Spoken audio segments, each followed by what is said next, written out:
ओम जयंती मंगला काली भद्रकाली कपालिनी दुर्गा क्षमा शिवा धात्री स्वाहा स्वधा नमोस्तुते। जय मां काली। दोस्तों, आप सभी को मेरा नमस्कार। कैसे हैं आप सभी? आशा है दोस्तों आप सभी स्वस्थ होंगे, खुश होंगे। माता काली का आशीर्वाद और उनकी कृपा सदैव आप पर, आपके परिवार पर बनी रहे। आप सभी स्वस्थ रहें, खुश रहें, माता रानी से यही प्रार्थना है। हम सब अलग अलग देवी देवताओं की पूजा करते हैं। कोई भगवान राम को पूजता है तो कोई कृष्ण को, कोई माता काली को पूजता है तो कोई दुर्गा को, तो कोई हनुमान जी को। कोई ईश्वर को मंत्रों के द्वारा मनाता है तो कोई भजनों के द्वारा। लेकिन जिसे कुछ भी नहीं आता वो बस हाथ जोड़ता है और ईश्वर को भावपूर्वक प्रणाम करता है। और देवी देवता भी आपके इसी भाव के, आपके इसी समर्पण के भूखे होते हैं। वो आपसे कतई नहीं चाहते कि आप घंटों बैठकर बस उनका ही नाम लेते रहो। वो बस आपके प्रेम भाव के भूखे होते हैं। आपके साथ भी आपकी भक्ति के दौरान कई बार ऐसा होता होगा कि जब आप अपने इष्ट की पूजा कर रहे होते हैं तो आपकी आंखों से झरझर करके आंसू बहने लगते हैं। आपका मन करता है कि आपको कोई रोके ना और आप बस ईश्वर के सामने बैठे रहें और जी भरकर रोते रहें। जो व्यक्ति अपना सब कुछ ईश्वर को सौंप देते हैं तो कितनी भी बुरी परिस्थिति, कितना भी परीक्षा का समय क्यों ना आ जाए, वो कभी भी अपने इष्ट से, अपने भगवान से सवाल नहीं करते कि आपने मेरे साथ ऐसा क्यों किया। वो सुख में भी खुश हैं, वो दुख में भी खुश हैं। वो कभी नहीं बोलते कि भगवान और कितनी परीक्षा लोगे। और यही है असली भक्ति। अगर भक्ति के इस चरण पर आप पहुंच गए हो तो समझ लेना कि आपने ईश्वर को पा लिया है। सुदामा से बड़ा कोई भक्त नहीं था और सुदामा से ज्यादा कोई दुखी भी नहीं था। रामकृष्ण परमहंस जी काली माता के परम भक्त थे और कैंसर से पीड़ित थे। पर इन महान भक्तों ने कभी भी ईश्वर से सवाल नहीं किया और ऐसे ही भक्तों ने ईश्वर को पाया है और आगे पाते रहेंगे। भगवान सब कुछ जानता है। आपके हृदय में चल रही उथल पुथल, आपकी परेशानी, आपके हृदय की पीड़ा, आप मानसिक रूप से कितना परेशान हैं, आप शारीरिक रूप से कितना परेशान हैं, सब कुछ ईश्वर जानता है। आप भले ही किसी से कुछ ना कहें, ईश्वर से कुछ ना कहें, कोई शिकायत आप ईश्वर से ना करें, पर भगवान परम अंतर्यामी है, सब कुछ जानते हैं। ऐसे में जब आप उनकी पूजा करते हैं, उनको दिल से याद करते हैं, तो आपकी आंखों से आंसू आने लगते हैं। और ये घटना ठीक उसी प्रकार होती है जैसे जब किसी बच्चे को चोट लगती है। आपने ये देखा भी होगा कि जब किसी बच्चे को चोट लगती है तब तो वो इतना नहीं रोता, लेकिन जैसे ही उसे उसकी माँ दिख जाती है तो वो बच्चा अपनी माँ की गोद में आकर बहुत रोने लगता है। उसे वो दर्द और ज़्यादा होने लगता है क्योंकि वो जानता है कि उसकी माँ उसकी तकलीफ को समझेगी और उस पर अपनी ममता लुटाएगी। ठीक इसी तरह देवी देवताओं के साथ होता है।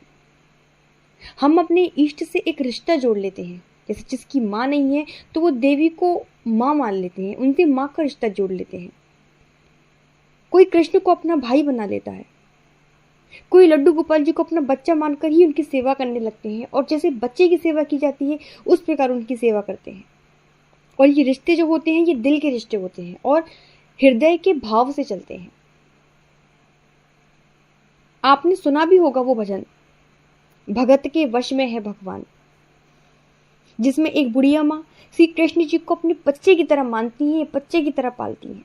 और जब उस बच्चे को चोट लगती है, जब वो हाथ से गिर जाता है तो उसकी धड़कनें चल उठती है।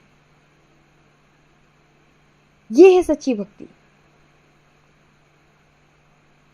पूजा के समय जब आप अपने भगवान के सामने रोते हैं, अपने इष्ट के सामने रोते हैं, तो ये वो समय होता है जब आपके हृदय की आवाज सीधे आपके इष्ट तक पहुंचती है। और जिस वक्त आप भगवान के सामने रोते हैं उस वक्त आपके इष्ट आपके पूजा स्थान पर, जहां आप पूजा कर रहे होते हैं, वो इष्ट वहां मौजूद होते हैं, जिनके सामने जाकर आपके आंसू अपने आप ही निकल पड़ते हैं। वो वहां उस समय साक्षात रूप में विराजमान होते हैं।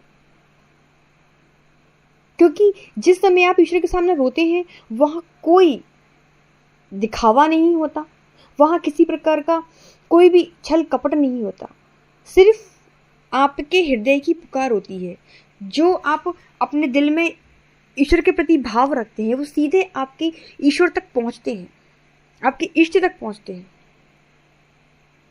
जिस कारण से आपकी आंखों से आंसू बहने लगते हैं। जब आप अपने इष्ट को एक मूर्ति या तस्वीर न मानकर सजीव रूप से देखने लगते हैं, जब आपको ऐसा लगने लगता है कि मेरे भगवान मेरे सामने बैठकर मेरी बातों को सुन रहे हैं, जब आपका संपर्क आपके सीधे इष्ट से होने लगता है, तब आपकी आंखों से आंसू आने लगते हैं और आपका हृदय फूट फूट कर रोने लगता है।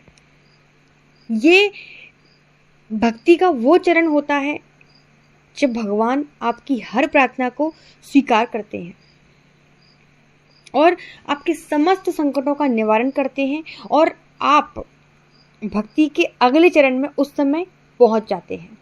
क्योंकि भक्ति के भी अलग अलग चरण होते हैं जिनसे हर भक्त को गुजरना पड़ता है और आखिरी चरण पर आपको ईश्वर की प्राप्ति हो जाती है।